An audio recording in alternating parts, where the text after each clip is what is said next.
好，咁我哋去到第20條啦。第一件事，我哋要知道佢係一個聲波嚟，咁啊並不是光啊。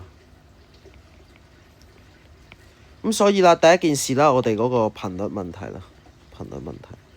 咁啊，其實你一個折射就代表佢個速率有改變啦。咁速率改變咗咧 ，V 等於 F lambda 啊嘛。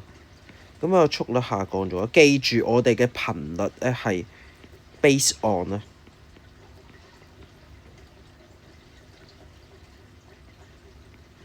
佢嗰個 source 嘅，即係佢嗰個產出嗰個聲波嗰個裝置啊，就震動幾多下。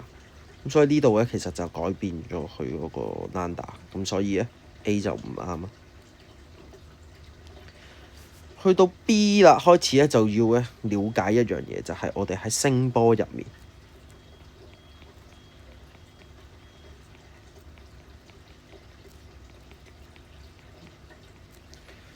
我哋咧喺固體啦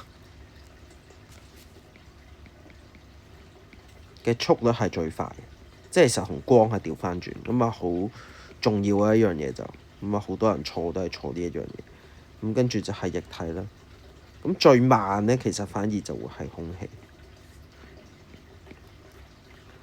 係啦。咁所以咧，佢係由水去到空氣啦。咁所以咧，佢嗰個速率咧應該係會慢咗嘅，係啦。咁所以呢個啱啊。咁所以呢個唔係答案啊。咁跟住啦，我哋會唔會去呢個發線質疑？咁呢個都係會啦。咁點解咧？因為佢嗰個速度慢咗啊嘛，慢咗咧就會向呢個發線偏折噶啦，咁樣。咁跟住啦，去到臨尾我哋話呢個全內反射會唔會發生咧？咁啊唔會發生啦。呢個係剔，成日調轉咗。咁點解全內反射唔會發生咧？因為啦，我哋咧全內反射係由一個